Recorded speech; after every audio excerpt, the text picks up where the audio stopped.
If you hadn't made that transition or had those transitions, even starting with your mom's, like what path do you think your life might have taken? I think ultimately we are all here for a predetermined, defined reason, even though we still have free will. And I think a lot of times we take off on this flight and we start heading in a direction, but ultimately, let's just call it the software of life will take us to a certain extent where we should go, but we keep fighting it and we stay off course. So I feel like maybe if I didn't make the transition, I'd probably be focused on work. I think most of the things society tell us to do, that's what I'd probably be doing. Go to college, get an amazing job, start the business. So the main difference would be it'd be more traditional, especially American life of chasing things, chasing status and money and position, and primarily through work, which is what the society at large tells us to do.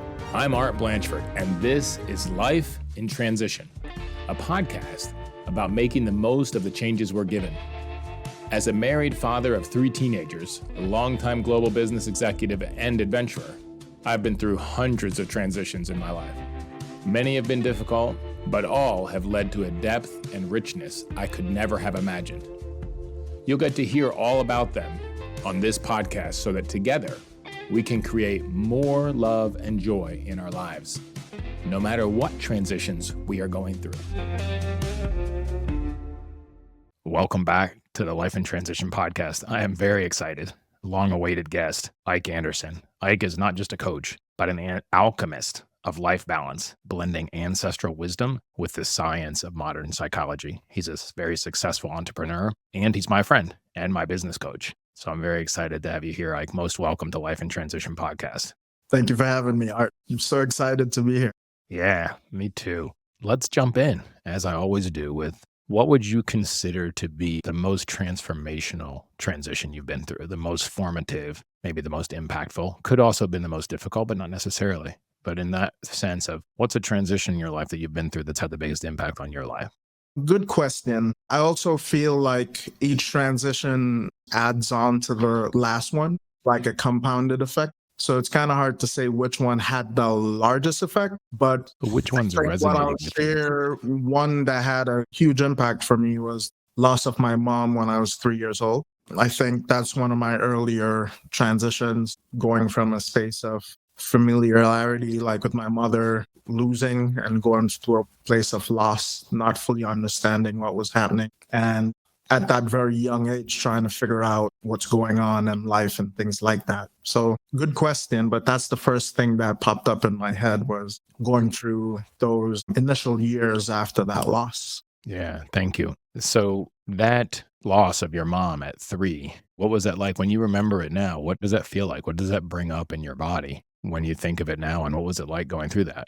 Well, I guess from an applicable stance, I mean, we're still young, still trying to figure out food, walking, daily activities, but at the same time, understanding that this one person was there for you from you were born. They took care of you, and that's who you saw every single day until they weren't there anymore. So that brought up a sense of loss, a sense of abandonment, an overall sense of uncertainty, just in overall what's going on a day-to-day basis. So I think when I dig all the way back, that's definitely a huge impact that created some level of transition for who I ultimately became and continue to evolve to be.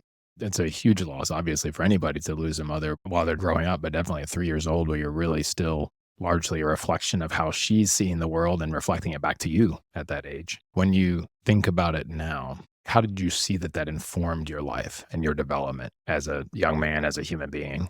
Well, back then, and it's changed over time, working and doing my own work, but what it became was life is short. That brought me down the rabbit hole of who God ultimately was. And because that's something that a lot of people said to me, that she went to God or it happened for a reason or whatever the case was. And it made me very inquisitive, like, who's this mysterious person that took my mother away and why? And also coming back to my own self, it created a space of I needed to have certainty and to control my environment to a certain extent where I lost that as a child. So those you are wouldn't have that type of experience again. You wouldn't have that huge loss, huge uncertainty. So taking a step back, like to the previous answer that you had, it sort of made you really curious about who this guy God was and what was it about? What have you found out about that in the intervening 40 something years? So that's been almost a consistent evolutionary search of finding and unfinding and just going through so many different transitions. It ultimately became like a deep sense of purpose to go on this journey. So, I'm very grateful for my grandmother who, after my mom passed, and she took me in and took good care of me and provided and did everything for me. But she never dictated what I needed to do. She just wanted me to do something. So, search of understanding religion, how they came about, why they came about, took me down many, many rabbit holes. Yeah, so going down these rabbit holes took me to many places, seeing many people, doing many things, and ultimately integrating all the information, deleting all the stuff that didn't make sense to becoming clear on where I'm at with that journey. Well, of those rabbit holes, like of the many rabbit holes, which one is coming to mind for you right now? Which one resonates with you? Which one was the most interesting or learning of those rabbit holes that you went down?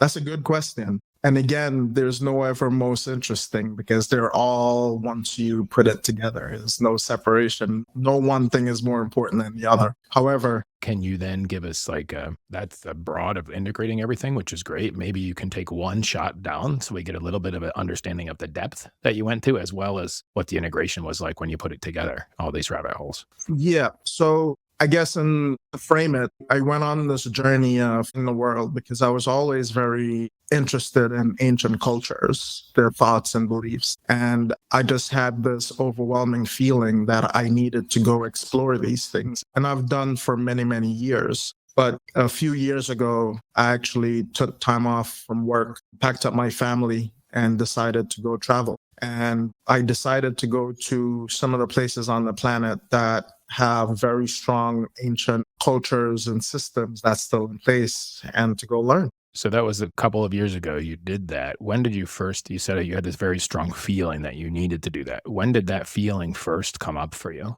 It was always a part of my visualization or downloads or urges, I'll say, from when I was a child. Okay, so that was with you almost the whole time, this curiosity about ancestors and ancient wisdom and travel and other places on the planet. Correct. It got to the point where it became very overwhelmingly nudged. So I started to take action on that. So in totality, I've been to over 100 countries. Wow. I've sat at the feet of many elders. And I guess one of the deeper ones was moving back to Ghana, West Africa, 6 years ago. I lived there for 3 years, just really learning the depth of the culture, the spiritual aspects of existence, and integrating that into a world that is very modern and very different today. And you said moving back to Ghana. So is that where your ancestors are from, or ancestral home is from Ghana? Yeah, so, well, I didn't even realize I ended up there, but when I went in 2018, it was generally known West Africa, but we ended up in Ghana. Later on, as the DNA testing services got better, a good chunk of my lineage came through Ghana. Okay. So it was very interesting why I ended up there at the time I did. But that was very impactful for me, that experience. And to go back to your question, that almost helped me surmise the whole sum of God and the ultimate presence that God serves in the universe and how it affects me or impacts me specifically. And what is your understanding of that? God is everywhere and everything and is everyone and everything. And that was sort of the culmination. How many years did you travel? You lived in Ghana, you said 3 years, but that was the culmination. So you were traveling before that to different places? Yeah, for sure. I mean, I've been an avid traveler, and I wouldn't say traveler, but purposeful traveler, because I'm always there. As I got older, I realized that I'm a junkie for energies, and there's specific energies that flow through the earth in different ley lines. And as you resonate and you show up in certain places, you can actually tap into those energies and download information, connect to things, and ultimately your higher self. So it was a very, I would say, different experience overall. But this was something that I was guided to do for as long as I can remember. And how has all of that work and travel and sitting at the feet of ancestors and people that have been in places in the earth where there's a very strong energy. How does that inform where you are in your life now? How has that affected what you've set up and what you're doing now in your life and how you're relating to people, to your family, to the people you work with? Yeah, so I think, again, there's so many different pieces to it. There's no one thing. I think for me, it's allowed me to really explore myself fully, all my consciousness fully, not just reading and seeing and hearing, but going to experience. That's been very important for me, very impactful. The decisions and thoughts and feelings that I've resolved with are mine. It wasn't necessarily given. That was very important for me to understand my truth and my ultimate truth. It's also allowed me to understand and align more with my purpose of teaching, of giving, of serving. It's not about me, it's about how I show up and how I'm being in the world. Allow people to see that they're probably bigger and larger than they really actually are, and for them to see their highest and best selves to align with that, to serve. So that's the main mission that you're on now.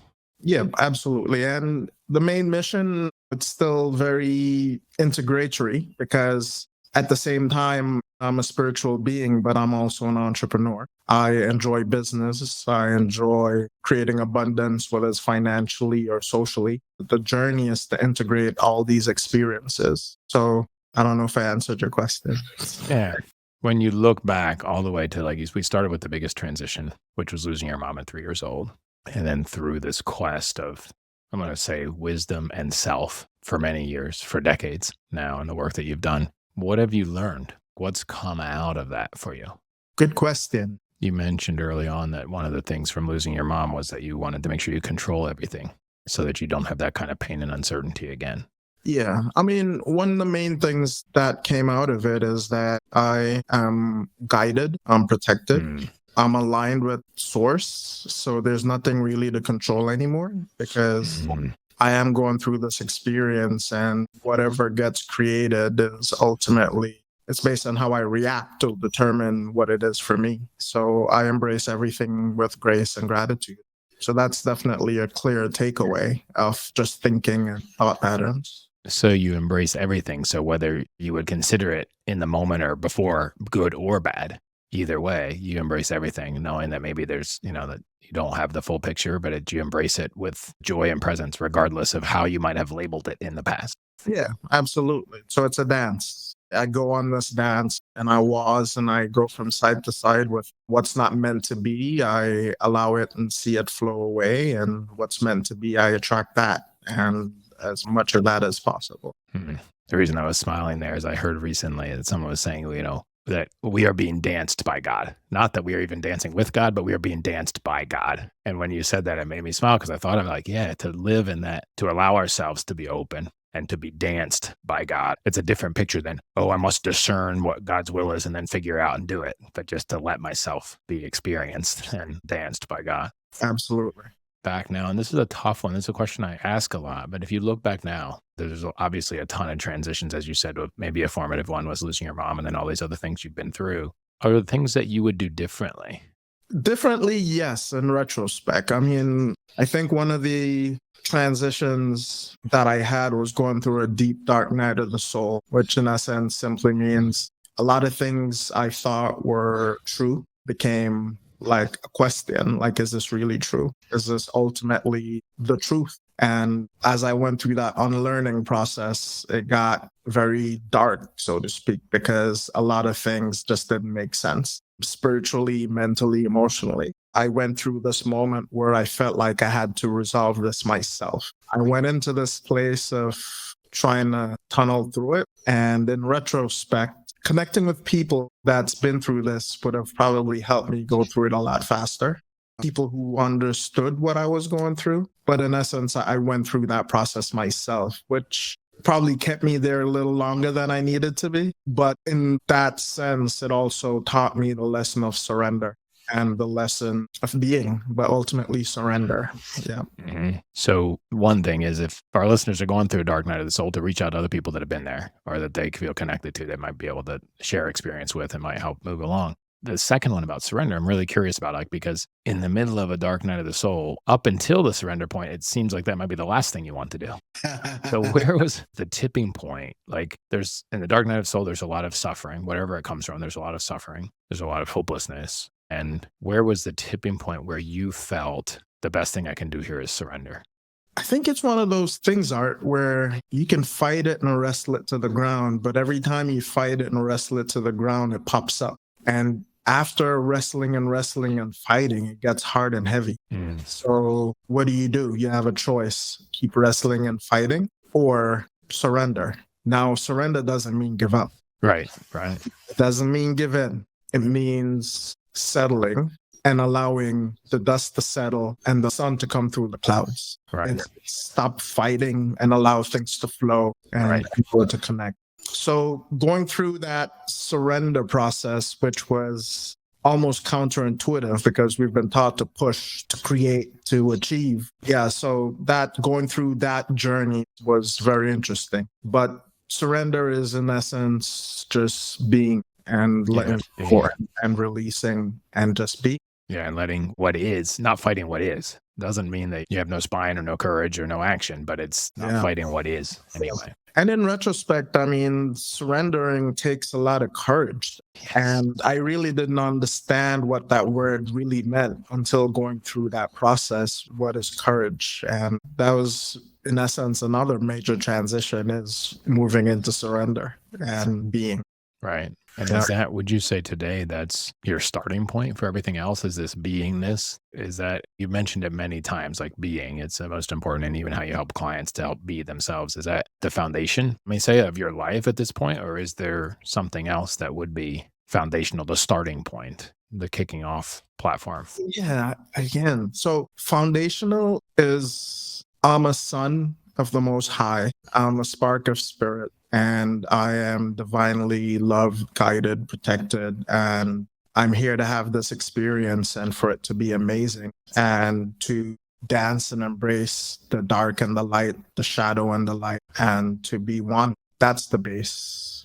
And I guess the icing on top of that base is love, understanding that I am love. I see love, I feel love, and I give love. And that's my whole experience is love. So that's the icing on top of that base. And then it goes into many different aspects of that.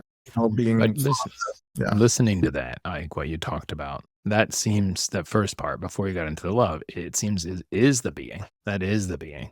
It is, but there's also many dimensions of the being. So there's the frame, the foundation, and then there's how that being shows up in the world to be a business person, serving your clients, or being a husband or a father. Right. So it all takes on different energies, but ultimately it's the same sense of being, to be of integrity, to being of love, to be of service, and then it expands from there. But definitely the being is before the doing. Who are you before you go out and do? Absolutely, because you are taking the action based on how you're resonating. So if you're in a state of fear or anxiety, a lot of your actions and decisions will be made based on those feelings. Right. If there was anything else you could go back and tell your younger self, even back to the 3-year-old, that you could tell them now if you had a half an hour with him, what would you tell him based on all that you've learned and transpired, all the transitions you've been through since then? That's a really good question, Arden. That's really loaded. I would tell younger Ike to have fun. I would tell him to continue to learn and grow. You're on the right path. I would tell him I love him unconditionally. I would tell him that growth is the most important investment he would have in himself, is to continue to learn and grow. And as he learns and grows, his consciousness will expand and he'll continue to align with his truest and highest self. Nice. I feel like that is good advice for anybody at any point in life. All of that. That's really beautiful. Thank you. What do you think your life would be like now if you hadn't, and there's so many transitions in there. There's a bunch that we've talked about, but if you hadn't made that transition or had those transitions, even starting with your mom's, like what path do you think your life might have taken? Would it be different? Would it be the same? That's a good question, Art. I think ultimately we are all here for a predetermined, defined reason, even though we still have free will. And I think a lot of times we take off on this flight and we start heading in a direction, but ultimately, let's just call it the software of life will take us to a certain extent where we should go, but we keep fighting it and we stay off course. So I feel like maybe if I didn't make the transition, I'd probably be focused on work. I think most of the things society tell us to do, that's what I would probably be doing. Go to college, get an amazing job, start the business.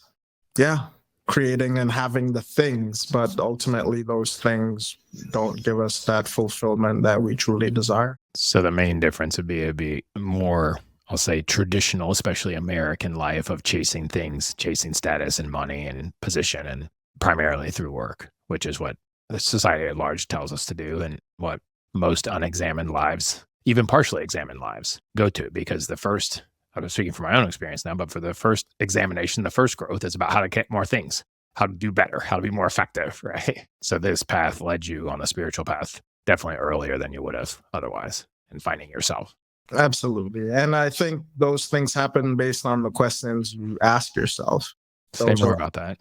yeah. So the questions we ask will impact what we believe based on the answers that we get from those questions. So if we ask ourselves quality questions, we would probably start seeking responses and actions based on those questions. So ultimately, at a young age, I started asking the questions early, like, why are we ultimately truly here? Like, yes, money and all those things are very important because if you don't have roof over your head or food to eat, things like that, focusing on consciousness and that kind of stuff doesn't work, right? So it's almost like working through what they call the chakras, the energy centers, and going up. As you get safety and security, then you start to heal some of the traumas that we carry that's not meant to serve us. So we clear those and release those and we move up the ladder. Yeah, I think quality questions is critical. And because of that experience of losing your mom early, you are asking a lot different types of questions earlier in life. Yeah, absolutely. 100%. Okay. Yeah, That makes sense. yeah, totally different mindset, totally different appreciation for life. Because for me, at that young age, I knew it was short. Like my mom was 32 when she passed. Wow. So it gave me just a different perspective. And Right. it's like, okay, this journey is very important. So why are we here? Right. And get to business. Right. And you know, there are times where I got unconscious again, going back to the creation and what does society say. But at some point, if you continue to ask the questions and align with your guidance, you'll get back on path. Yeah, I can see where that would give a different sense of urgency. The awareness of death is what creates life and life to the fullest. And a lot of people don't start thinking about that until their bodies are quite old. Very interesting. What would you say, like looking forward, what do you think is your next big transition? Man,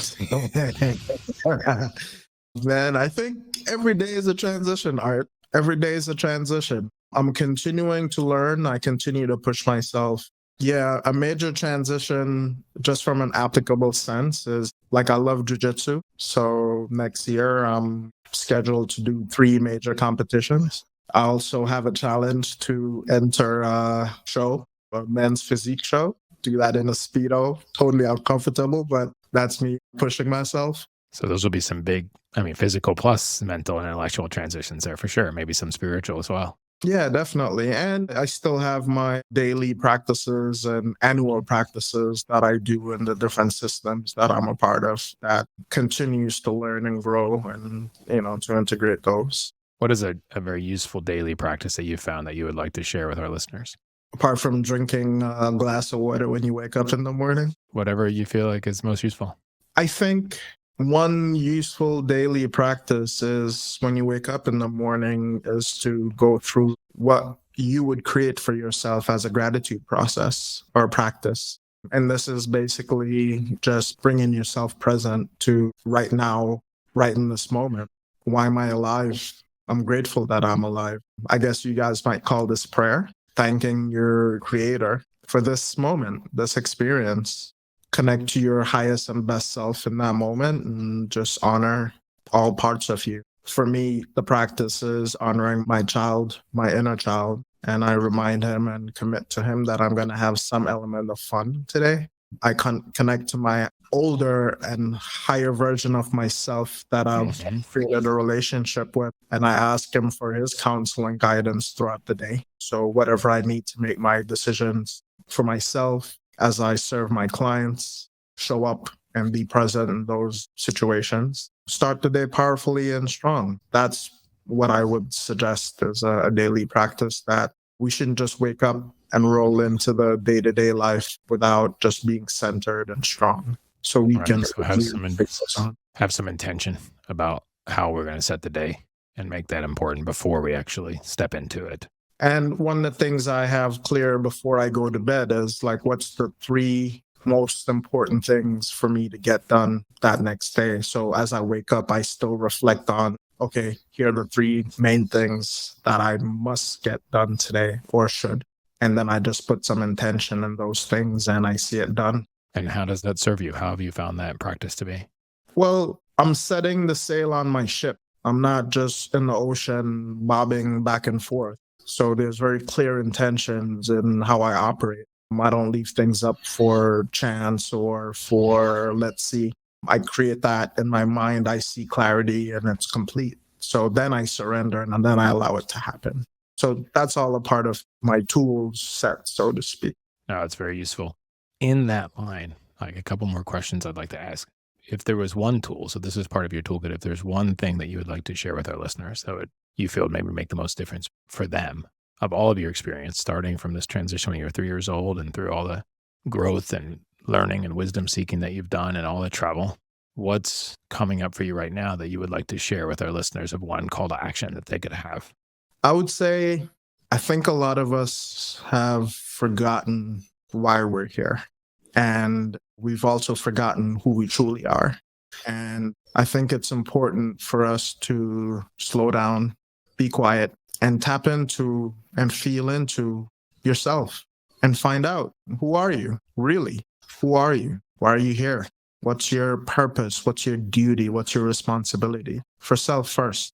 Mm-hmm. Get clarity on that. How would you go about that? So if somebody doesn't have their practices set yet and they wanted to take a step in that direction, what would be the first step that you would recommend? Yeah, so consider everything comes in twos, right? There's the physical things and then there's the spiritual / mental things. So you almost have to blend those things together. So ultimately, who are you? You can find that out by meditation. You can find that out by which everyone should actually know, like what's your life path number? What's your destiny number? Those are all cosmic numbers. Just by adding like your birthdays, your day you were born, the month and the year, you can get an actual life path number, and that'll actually give you a good indication cosmically of your personalities and your traits. These are old tools that's been around for a very long time that sheds light if there's uncertainty and unclarity on things. Human design, understanding, again, from a cosmic level, like ultimately your energy sequence, how it showed up in this world, and what is it ultimately here to do. Those are really amazing tools in theology. But ultimately, those are just more confirmations, because the meditation, the alignment, the direct questioning of your ultimate self about what brings you joy and happiness. What would you like to do if you were 10 years old again without the influence and impact of the world? Like, what would you do? So digging in and getting clarity. And with this clarity, it'll help you to have sense of certainty about who you are in this world.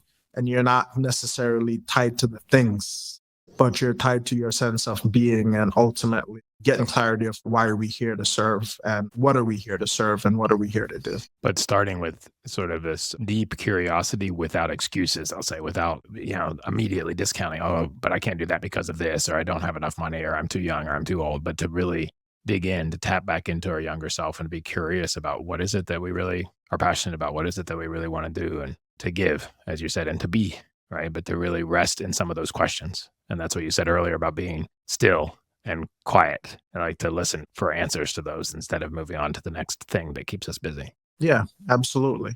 And I know for some people it's a little hard because our minds tend to start drifting away from the questions into other things. So that's all a part of the journey. is to be able to dig that groove into the consciousness, to tap into the higher self and allow God, the energy, the information to come through. I mean, the ancients call it the Akashic records, to be able to go into that space, to align with those and get data and to have a sense of clarity about who you are ultimately. I think that's important.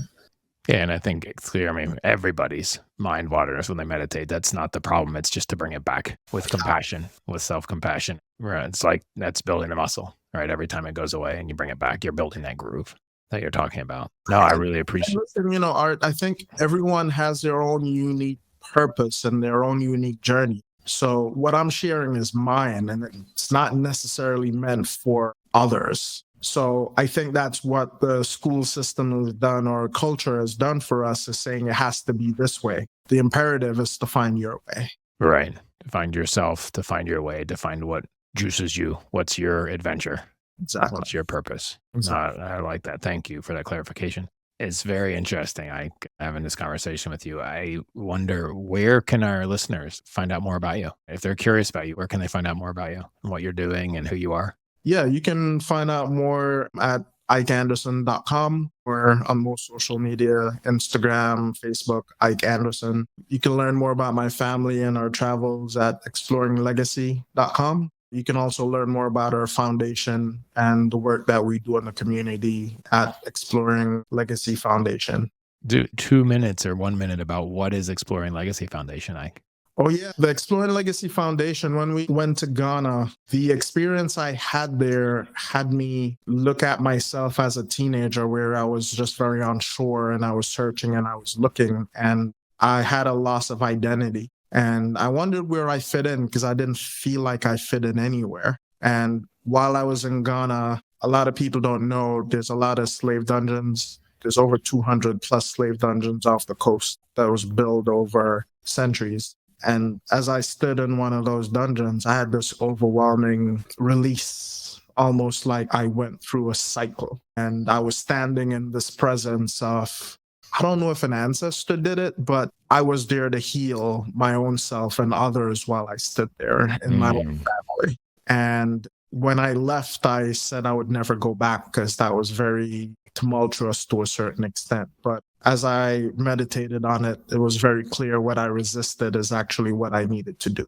So I created this program that gives 18 to 25-year-old kids, usually of African descent, anywhere on the planet, a scholarship, a rite of passage to go back to Ghana for 10 days to go through specific program that we created, that I did for my own self. It helps them really become more self-aware. There's a lot of personality testing and things that go along with that around their life's purpose, dreams, and missions and goals. So yeah, every year we bring back a group of young adults to go through this program. So that's a part of the journey, building that out, impacting the community is a part of my purpose.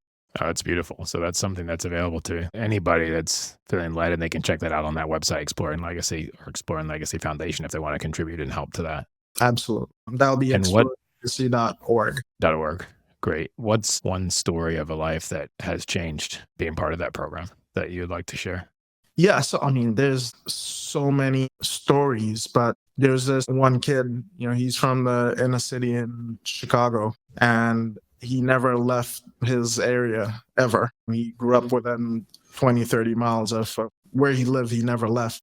And he filled out the application and went through the process. When he went back on this journey, I just saw where he started to shift and had a clear sense that there is something bigger than him that was available in this world. He had a clear sense of some of the ancestral patterns that have showed up in his life for generations, where some of these came from and how it manifests in his life.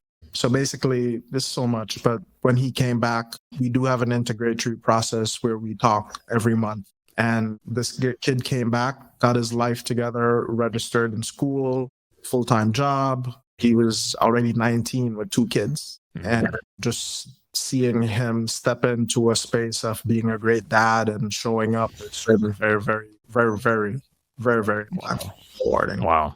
No, that's great work, Ike. And it's interesting that reading about that on your Facebook page is how we reconnected after 10 years. That's a very inspiring story. So thank you for the work that you're doing there. Thank you for the work you've done with yourself and the love you have for yourself to learn and grow that you can share with everybody else. It's really a wonderful gift you're giving to the planet. So Yeah, thank you for appreciate that very much. Yeah, and I'll thank you for this podcast, this platform.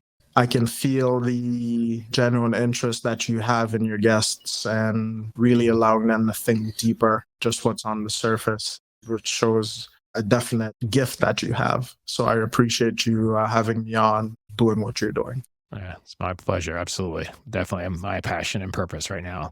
So thank you very much for joining us today. I really appreciate it. One of the things that I felt I wanted to hear more about, and I think would mean a lot to other people as well, is what was it like to be living in Africa for 3 years with young kids and a wife? And what was the process of like for you? I know for myself, and I think a lot of people can relate to this, like I would like to do certain things, but I feel like, well, I can't because I have obligations to family and I need to be responsible and I need to be here and earning the money and paying the mortgage and the kids need to be in school and so forth and so on. What was it like moving to Ghana? What was it like having your family there? How was that impact on you and your family? And what was the process of deciding to do that as a family? Yeah, good question. So before moving to Ghana, we traveled for 4 years prior to that. So we ended up going to 38 countries where we spent about a month at a time in each country. Wow. And that was, again, with the whole family, like. Correct. So it was my wife and my 3 kids. So five of us. I guess to back up a little bit, as I was going through my own questions and evolution, I asked my wife, I'm like, we've done some really amazing things that we've set out to do, right? We've done most of the things. And I said, if we had all the time in the world, all the money, the freedom, what would you want to do? And she looked at me and right away it jumped out. I'm like, I'd just travel the world. I'd have some amazing experiences and eat some good food, meet good people, and it'd be fun. And she just said, yeah. I'm like, oh, no. It was just a joke. I didn't really mean it, right? Shit. But long and short, 8 months later, we were making our transition to be able to go on this journey.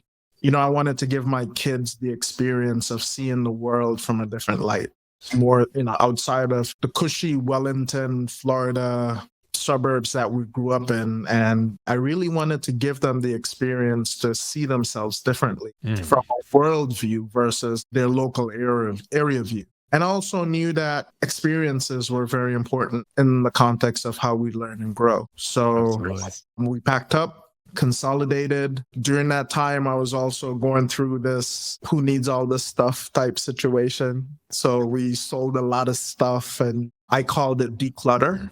Right.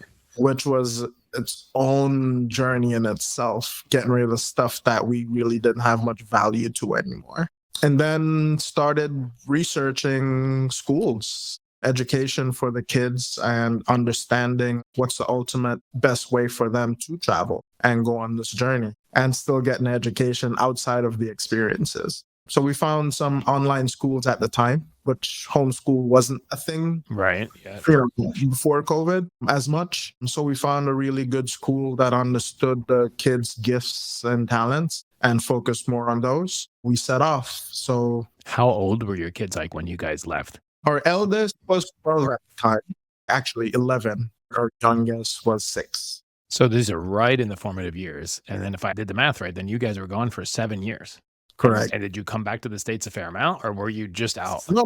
We were out. So once you go out, it doesn't make sense to go back and forth. You have to go in the circle. So you go east constantly. Right. So we left and we went to Mexico. We were there for a month. Then we went to Canada and then we went to Europe and then Asia, Africa, and went around in that circle. So we never came home at all for 7 years. Well, we came back before we went to Ghana. Okay. So for 4 years, you were out traveling the world as a whole, and then you came home and then went back to Ghana some months later and ended up being there for 3 years.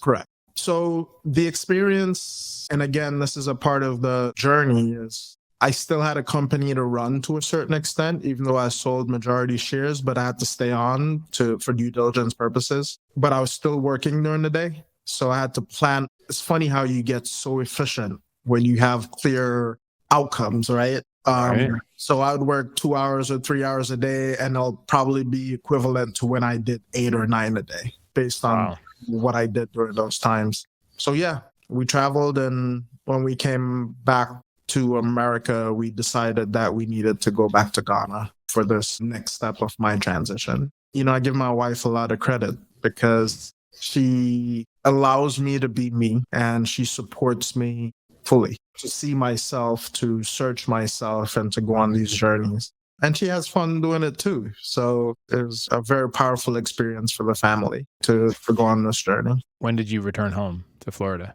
So we came back and went back and forth. This is probably 2 years ago, a year and a half Right. ago is when we came back to So Florida. 2022, late 2022.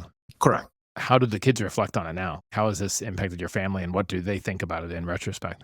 Yeah. So moving to Ghana, we didn't know anyone at all. And it's funny because they're some of the most loving, welcoming people you'll find on this planet, Ghanaian people. And without knowing it, they knew we were from there in some Wow. way.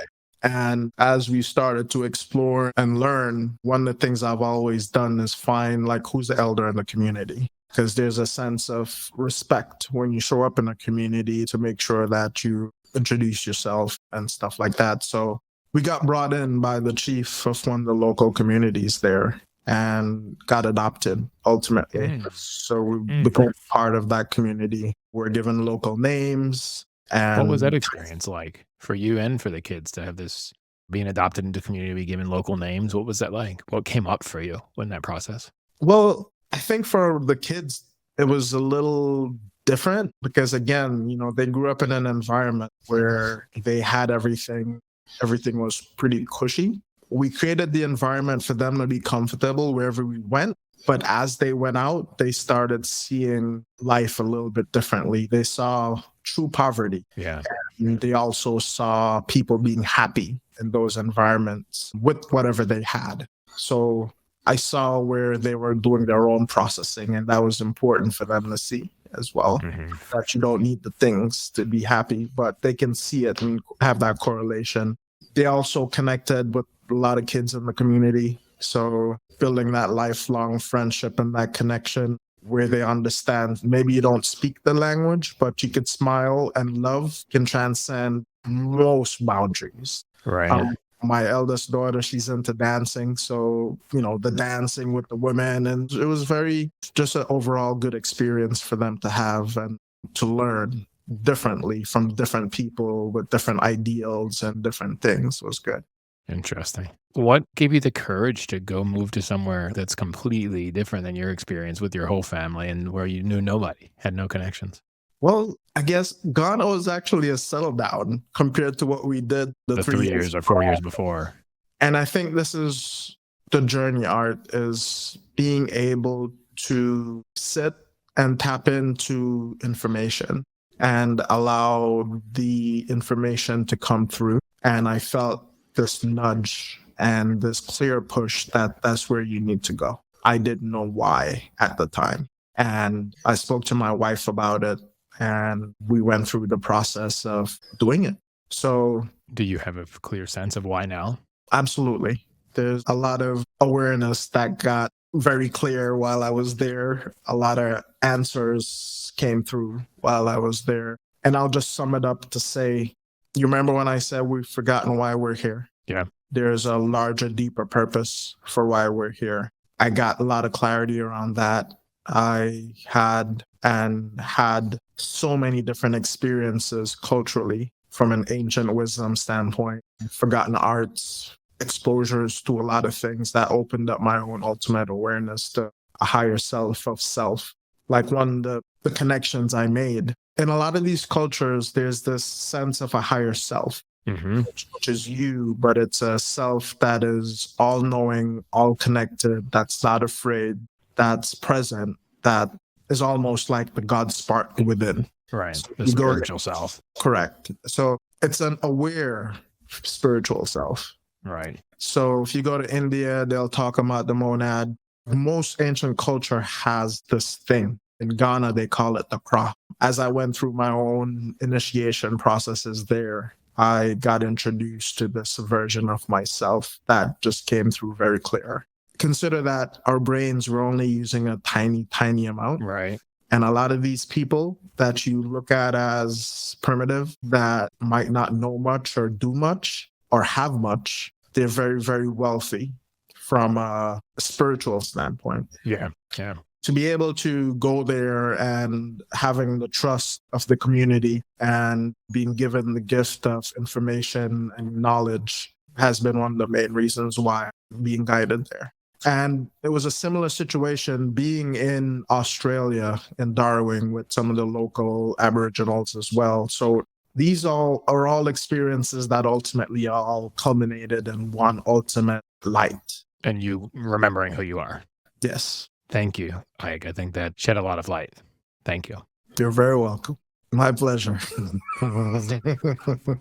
I can't wait to hear what action you are taking. Connect with me on LinkedIn or our website, lifeintransition.online, and let me know. Let a friend know too. It could be a huge encouragement to them and keep you on the track. Thank you so much for joining me today. Make sure you subscribe wherever you listen to podcasts, and it would mean a lot to me if you left a review and shared this episode with a friend. If you want to learn more about me and what I do when I'm not podcasting, please visit me at artblanchford.com. Thank you for listening. Together, let's make the most of life in transition.